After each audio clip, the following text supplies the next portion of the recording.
Hi, my name is Clark, and this is my son Caleb, and we are part of the group in Fort Erie that just got started in October, just trying to be a life community in our community. So as Bless is a part of our life as a church, we need to be intentional in trying to find ways to do that in our community. So we connected with a couple of other people from another local church in Crystal Beach who, that church, Crystal Ridge, is very engaged in their community. So one of the things that they like to do early in December, they have what they call a shopping spree for the community. So they invite kids in who are looking to be able to give gifts to members of their family, but with the situations that they're in, that can be a challenge. So that has grown over the years, and they often have quite a few gifts left over. So they anticipated that, and we made plans to do the same thing in the community house where we gather in Fort Erie. So on the Friday night before the actual event, we went through the house. We set up tables and basically display areas so that families could go through and with their shopping lists, like, okay, I'm looking for something for my older brother, so you look through that area and pick something out. And so we set up on the Friday night, and then on the Saturday we opened the doors, and Caleb had more to do with the actual event that day than I did, so maybe Caleb, you can kind of explain how that actually happened. So people of like all ages would come into the downstairs of the house, and we'd have greeters, and they would take them around to each table and ask them who they were shopping for, and they would find a present or two for each person. And once they were done shopping, the greeters would take them upstairs to the second level where there were about 3 wrappers, and they would wrap their presents for them and ask who they were for, and like communicate or start conversations with them while they were wrapping the presents, so they would connect. So you were one of the wrappers?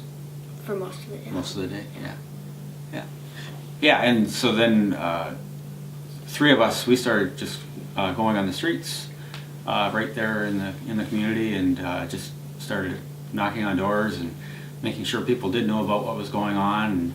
And for many people, we would enter into a conversation how things are going, and just look for something in their life that was just heavy for them at that point in time, and offer to pray with them right there in the moment. So that was an incredible opportunity to connect with a few. Obviously there was others that it was just too much for them to consider in one day, and so we went on our way. But there was those that were very appreciative of that opportunity for us to listen and to just carry their burden with them to the Lord.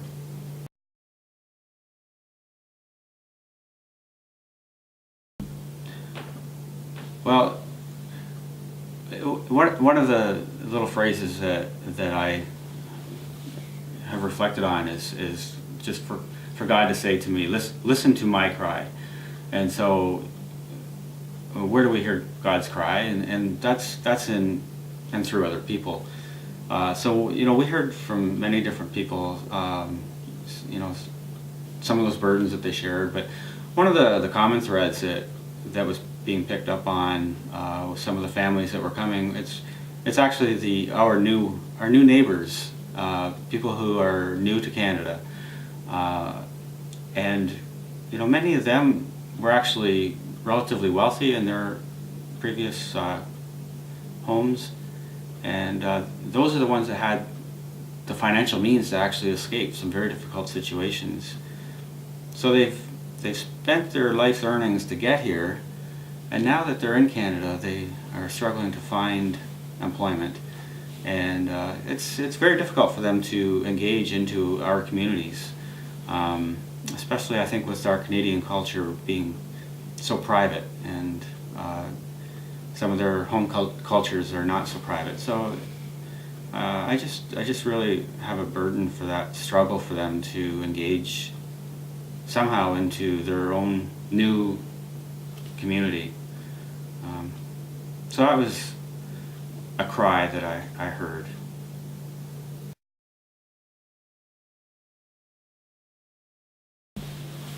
So I am very appreciative of Tim just saying, "Hey, let's go connect with the people on the street and let's pray for them."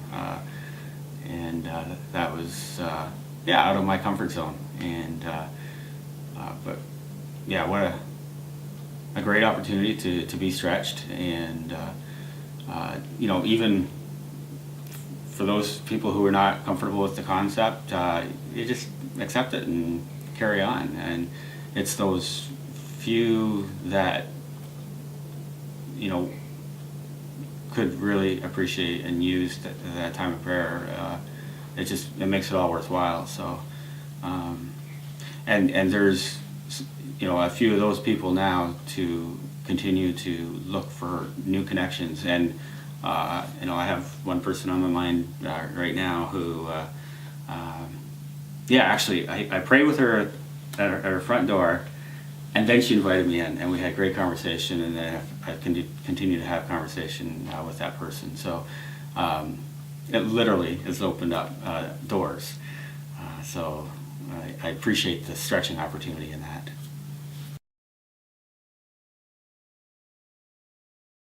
Okay. Yes, where do we go from here? Well, this is the whole process in the last few months. It's been a struggle trying to, yes, there's needs around us, and there's lots of, it's not just economics. It can actually be a struggle to find economic need, if you will. It's other issues. And so this common thread that I was hearing, and others in our group were hearing that day, was just how do we connect with the community? So in the last couple of weeks, as we've just been reflecting on that question, our life community want to bless those in our community to help them connect. So in Fort Erie, we have the Italian hall where there's often pasta dinners, and people from all the community, we gather there and have a meal together, and it's always to raise funds for another organization. So it's like ongoing financially as well, that we can continue to bless our own community by coming together for these meals. So we're looking forward to inviting our new neighbors that we're getting to know, just to invite them out for a community meal.